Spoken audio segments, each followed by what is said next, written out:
Assalamu alaikum wa rahmatullahi wa barakatuhu. Nahmaduhu wa nusalli ala rasulihil kareem. Amma ba'd. Fa'udhu billahi minash shaitanir rajeem. Bismillahir rahmanir rahim. Today we are going to jump to another phase of life of Ibrahim alayhis salam. And this time we are going to cover ayahs from Suratul Ibrahim, ayah number 35 up till ayah number 41. Now, which phase of life is Ibrahim alayhis salam in? Ibrahim alayhis salam has been to Makkah. Now, he has his two children. He has had Ismail alayhis salam, Ishaq alayhis salam, and this is not the first time he's returning to Makkah. He left his family there, and now again he's visiting Makkah. And what are the du'as that he makes this time? We are going to cover those du'as. The purpose is to reflect on the story. The purpose is to learn lessons from the story so we can aspire to be the Khalil of Allah, and also learn du'as of Ibrahim alayhis salam. And today's dua is a dua that probably all of us know, but we'll see that we'll learn that this was the dua that Ibrahim alayhis salam made for his zuriyah, for his generations. So in ayah number 35, we see that Ibrahim alayhis salam starts with the dua, and let's see what the dua is. Ba'da'udhu billahi minash shaitanir rajeem. وَإِذْ قَالَ إِبْرَاهِيمُ رَبِّ اجْعَلْ هَذَا بَلَدًا آمِنًا. And when Ibrahim said, my Rabbi, my Rabb, make this city, meaning the city of Makkah, a safe place, and keep me and my children away from the worship of idols. So he's starting off with Rabbi. He's having a conversation with Allah subhanahu wa ta'ala in the form of dua. And he starts off with that, my Rabb, make this the city of Makkah a peaceful place. And we see that when the very first time when he left his family there, which included Hajra alayhi salam along with Ismail alayhi salam, he made a similar dua, but the dua has now evolved. In those ayahs which were mentioned in Suratul Baqarah, he mentions in ayah number 126, he says, the ayahs tell us that he says, Rabbi ja'al hadha baladan amina, that firstly he prays that, oh Allah, oh my Rabb, make this place a peaceful place. It's just like when you're moving to a new city and he sees that that city has nothing, it's like desert, and he's leaving his family there. So he makes dua for the safety of that place, security of that place. The next dua that he made when he first came to Makkah was Warzuk ahlahu min thamarati, that give fruits to the people, to the residents over here. So the next thing was of course provisions. And the third dua that he made was Man amana minhum billahi wal yawmil akhir, and whoever believes amongst them on Allah and on the day of judgment. So there were these duas of a peaceful place, then the residents gets the fruits, and also make them believe. Now we see that when again he's visiting Makkah, when he returns to Makkah, now the dua has evolved. We'll see that the fruits has been check marked because he could see that people have provisions there. Check mark. Water is also provided. We know the well about the well of Zamzam. And over here, he's making the first dua. He continues to make the dua that make Makkah a place, the city, a peaceful place. The second dua that he makes is that save me and my children from worshipping idols. Now, the word that is used here is, he says, wajnubi. And wajnubi is like ijtanab, meaning janaba means, janib means on one side. And this means that keep me and my children aside from, keep me and my children in the side step of, and make us avoid what? Worshipping idols. Because we know that Ibrahim alayhis salam is somebody who has first-hand experienced and seen his dad who used to make idols. The people, the entire community, they used to buy those idols. They used to worship those idols. So he has seen this. And now he's making dua that save us from, keep us on the sidelines, save us and make us avoid what? The worshipping of idols. And this much of part of the dua would have been enough. Now we're learning that the Khalil of Allah, the best friend of Allah, he has these conversations with Allah where he likes to share his feelings. Who is a friend? When we sit with a friend, we don't just touch base with them. We kind of share our feelings. We tell them things, right? So here we see that Ibrahim alayhis salam continues to talk with Allah subhanahu wa ta'ala, and he says in ayah number 36, Rabbi innahunna adlalna kathiran minan nas, that my Rabb, they have caused many people to go astray. The asnam, faman tabi'a fa innahu minni, he's from me, meaning he's on my side, he's a believer. And whoever is disobedient to me, surely you are extremely forgiving and merciful. In ayah number 37, he now, instead of saying Rabbi, because previously we were seeing that he's saying Rabbi ja'al hadha balada aminan, and then he says Rabbi innahunna adlalna kathiran minan nas. Now he switched from Rabbi to Rabbana. What is the difference between Rabbi and Rabbana? Is that Rabbi is my Rabb, but Rabbana is our Rabb. Now, since he mentioned previously his children that save us, make us avoid, now he has included his children in the dua that Rabbana, our Rabb. So in ayah number 37, he says, our Rabb, I have settled down my generations in a valley with no vegetation. Along with that house, I settled my family. And who did he settle his family on? He had tawakkul on Allah. He trusted Allah on that. And then he says, Rabbana, the reason that I made my family settled close to the house of Allah was why? That Rabbana liyuqimus salah. That so that they establish prayer. فَجَعَلْ أَفْئِدَةً مِّنَ النَّاسِ تَهْوِي إِلَيْهِمْ وَارْزُقْهُمْ مِنَ الثَّمَرَاتِ لَعَلَّهُمْ يَشْكُرُونَ. Now he continues the dua and he says, and make hearts from the people. And the word for heart here is used as afida. So in Arabic language in Quran, there are different words that are used for heart. One is afida. You can think of the word qalb, and then there is sadr as well. But each one of the word, whenever they are used, there is a reason why they're used. Qalb is a kind of heart which kind of flips from one side to another. And in many du'as, we make this du'a like, Ya muqallib al-qulubi thabbit qalbi, that, oh Allah, you are the one who is a turner of hearts, turn our heart towards your obedience. Similarly, we say Rabbana la tuzigh qulubana ba'da idh hadaytana wa hab lana, right? This is the dua when we make that, oh Allah, we are asking that when our heart turns toward Allah, Allah, you have given us guidance, we do not deviate on any other path, right? So qalb is a heart which kind of flips. Now here the word that is used is fu'ad. Fu'ad is the word used for heart when the heart is inflamed with emotions, as they say, in the heat of the moment, right? So fu'ad is used in Quran to describe the heart when it is engrossed in emotion, happiness, sadness, lust, frustration, anger, or regret. And here we see that the plural of fu'ad is used, af'ida. Now, we'll just understand that how af'ida is now connected with the next words. The next word which comes is tahwi ilayhim. So hawa and ahwa, is we know that hawa means desire, and it literally means a desire so strong that you forget who you are, your place in society, so much passion.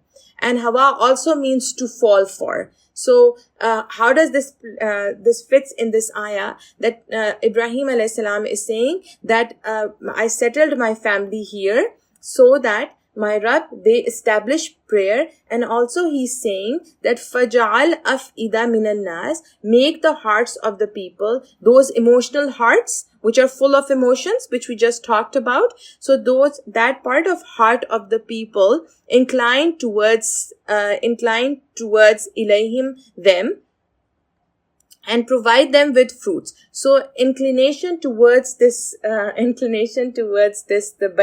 Baytak al-Muharram, and he's making this dua that inclination is there. And subhanallah, we all know, those of us who have been to Hajj, when a person goes for Hajj, we forget about everything that we left behind. All the worries, how everything is going to be taken care of, whether it's our chores, whether it's our jobs, whether it's anything, left children behind, or anything it is. that we are totally, our hearts are attached and inclined with that heart, with that place, with that house. And this is the dua of Ibrahim alayhi salam. And also we see that another meaning of hawa is to fall, and our hearts literally fall for it, falling in love, just like the expression is used. So he's asking for that love in our hearts for this place. And then now we see that he again makes the dua for warzuqhum min ath-thamarat, and provide them from the fruits, la'allahum yashkurun, so that they are thankful. The dua continues in ayah number 38. He says, Rabbana innaka ta'lamu ma nukhfi wa ma nu'lin. That he says, our Rabb, you know what we hide and reveal. Nothing is hidden in the earth and the skies from you. Ayah number 39, he says, Alhamdulillahi alladhi wahaba li ala al-kibari Ismaila wa Ishaq. Inna Rabbi lasami'ud du'a. He says that all praise and thank you is to Allah, the one who has gifted me in old age. Who did he gift? Ismail, the elder son, and the younger one, wa Ishaq. Inna Rabbi lasami'ud du'a. And indeed, my Rabb, you are the hearer of all the du'as. In Quran, whenever kids are mentioned, Allah subhanahu wa ta'ala uses this word, which is hiba. Hiba is a gift. A gift somebody gives out of generosity. So when we make any kind of dua which is related to with the kids, we see that this word is there. Just like Ibrahim alayhi salam made the dua, Rabbi habli min as-salihin, that Allah gift me from the salihin, from the righteous. We see that the very commonly made dua, which is Rabbana hablana min azwajina wa dhurriyatina qurrata a'yun waj'alna lil muttaqina imama. Again the same word, that our Rabb gift us from our spouses and from our generations those who are going to be coolness of eyes for us. In the next ayah, we see the dua that I was in the beginning mentioning, that there is this dua we probably all of us know, and today we learned that this was actually the dua made by Ibrahim alayhi salam, and we make this dua in tashahhud, in our salahs. And what is that dua? We make the dua which is of Ibrahim alayhi salam, that Rabbi ja'alni muqima as-salati wa min dhurriyyati Rabbana wa taqabbal du'a Rabbana ighfirli wa liwalidayya wa lil mu'minina yawma yaqumul hisab. This is dua that we make, and the meaning of the dua is that Rabbi, my Rabb, again see the switch, that he has come to Rabbi now. My Rabb, Rabbi ja'alni, make me muqim as-salah, the one who is the establisher of prayer. Wamin dhurriyati, and from my generations as well. So first he makes dua for himself, and then for his children. So many of times, especially when we become parents, we make dua for our kids, but we forget about our own self. But Ibrahim alayhi salam is teaching us that he makes dua for himself first, and then he makes dua for his children, for to become those who are the establishers of prayer. And it is interesting that this is not yuqimuna salah, that those who establish prayer, then that would become a fi'l, meaning an action, a verb. And the verb is not always permanent, right? So over here we see that he's saying the ones who constantly establish prayer. And then he continues to say that Rabbana, our Rabb. Now since he included his generations in the dua, now he has switched from Rabbi to Rabbana, that our Rabb, accept our dua. And continuing with Rabbana ighfirli wa liwalidayya, our Rabb, forgive my parents, wali walidayya, forgive me. Again, he's asking for forgiveness for himself first, and then he says for the parents, walil mu'minina, and all the believers, yawma yaqumul hisab, on the day of judgment, when the day of standing is going to come. So he basically made dua for, not just for himself, he's teaching us, make dua for your own self first. He's making dua for being establisher of prayer, somebody who establishes prayer, somebody who prays constantly, somebody who's consistent with his prayer, somebody who prays on time, not missing a salah, and with all heart in praise. And now he's also asking for forgiveness for himself and for his parents. We'll take attention from here and we'll talk about salah, because he is asking Allah that, oh Allah, make me amongst those who establish prayer. Salah is something, prayer is something which is extremely important. It is so important that Ibrahim alayhi salam is making dua for it. And we get to learn from Surah Taha that Musa alayhi salam, when he has his first conversation with Allah, first meeting with Allah subhanahu wa ta'ala on Mount Sinai, we learn from the Quran that Allah subhanahu wa ta'ala, after introducing himself, the first command that he tells him to take off tells Musa alayhi salam to take off his shoes, and then he tells him that Aqimis salah li dhikri, that establish salah. Why? That for my remembrance. So why do we pray? We pray because we want to remember Allah. Similarly, Isa alayhi salam, when Maryam alayhi salam brings him back into the village where everybody else is, and now he has his first conversation as a baby. In that first conversation passage, he does mentions that Allah has sent me so that I establish prayer.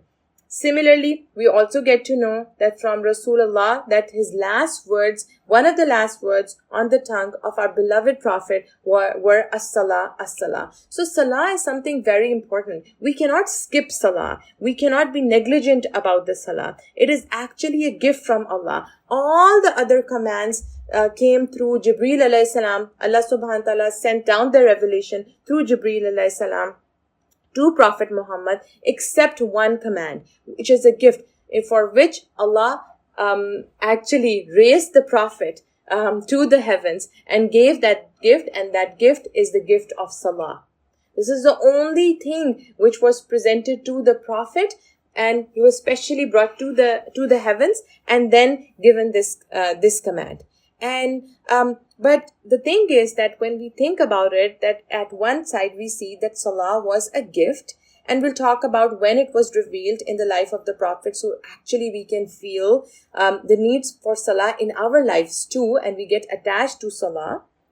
And on the other hand, we see that nowadays it has kind of become a burden. So from a gift now becoming a burden that we just want to get done with it. So this is just check mark. This thing is done for today. We are sometimes lazy in praying.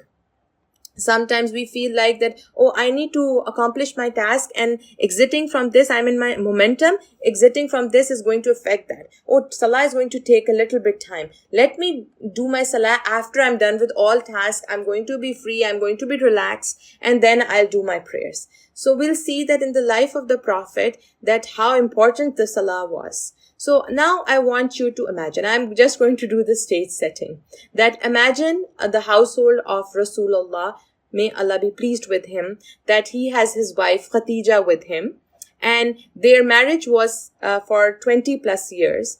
She was somebody who was of moral support to the Prophet in one of the most traumatic incidents of his life, when he had the first revelation, because it was a totally new experience for him. He was trembling, he was scared, and when he comes, he does not go to any place. He does not, although Abu Bakr radiallahu anhu is his best friend, but he does not go to his friend's house. He does not hang out any place else. He goes to his home, because home is a place where he gets that comfort. And when he reaches home, Khadija radiallahu anha, she kind of comforts him in the most beautiful way, reminding him of all the good qualities that he has, that nothing bad can happen to you. I'm just paraphrasing. This is mentioned in Sahih Bukhari, in the book of Revelation, that nothing bad is going to happen to you, because you are somebody who take care of the needy, who is kind with the guest, who is very hospitable. So nothing bad is going to happen to you. And at that moment, we just think that as a spouse, what would be my role when my spouse comes back home, and I need to say words of comfort. So this is what we learn from the love story of Prophet Muhammad and Khadija radiallahu anha. They were 20 years plus of marriage, and also the Prophet was in love with her. He also had his children with her, and he loved her so much so that we get to know that even when she passed away, firstly he often used to remember Khadija radiallahu anha. And we get to know from a narration that Aisha radiallahu says that you keep on remembering that old lady, that although Aisha radiallahu anha, we know she was very beloved to the Prophet, but Prophet would still remember Khadija. And also he still remembered the knock of Khadija. That once there was a knock at the door and the Prophet got so excited. He said that this is Hala. Hala was the sister of Khadija because she knocked the same way as Khadija would do. So remembering Khadija so much. Even we get to know that once when the son-in-law of the Prophet became a captive in one of the wars and he wasn't a Muslim yet. So his daughter Zainab radiallahu anha, she sent a necklace as for releasing the captive of war, her husband. And as soon as the Prophet saw that piece of jewelry, that necklace, he had tears in his eyes, and Sahaba immediately noticed that something made the Prophet have tears in his eyes. And when they asked, he said that this was of Khadija. So he remembers even the jewelry of Khadija. So many of times if we're wearing something and we ask our husband, and the husband says that, oh, you look nice, or you look pretty, you're beautiful. And if you've worn that thing, oh, didn't you notice that I wore this that day too? So that's a trick question, by the way. So we see that Rasulullah still remembers the jewelry of Khadija because it belonged to Khadija. He loved Khadija so much so. And even after she passed away, if some piece of meat or something for eating would come, if somebody sent something, he would send it to friends of Khadija's houses too. So this was the love of Khadija radiallahu anha and Rasulullah sallallahu alaihi wasallam. Now she passes away, and I want you to imagine the loss. I want you to imagine that there is somebody in your life who you have that relationship with, that somebody you spent your time with, and then spending 20 plus years together, and that person passes away. That person who used to be on the other side of the bed, that person is not there anymore. When you enter the house, exit the house, that person is not there to receive you, welcome you, or say goodbyes. And then there are children in the house too. Having that conversation with the children that your mom is not coming back, or how to handle the situation, it must be very tough for the Prophet. Also, Khadija radiallahu anha, remember she was the kind of the CEO of the company, the trade company that the Prophet was working in, right? So financial challenge also occurred after the death of Khadija radiallahu anha. So imagine the pain, imagine the heartbreak of the Prophet when Khadija radiallahu anha, she passed away. And a few months later, his uncle also passed away, Abu Talib, a person who was like a dad to him, a father to him, a father figure, somebody who loved him, somebody who cared for him, somebody who was like a protective shield for him, because as long as Abu Talib was there, the Quraysh, they did not, the people of Makkah, they did not harm the Prophet physically. They wouldn't do that because they knew that Abu Talib was there. And now he passes away. He didn't just pass away, but he passed away not being a Muslim. And this was something which shattered the Prophet. And now we're talking about the emotional challenge, the heartbreak. And on the top of it, now the Prophet was being mocked, ridiculed, and being physically hurt as Abu Talib wasn't there. Imagine how hard it must be. Now what to do?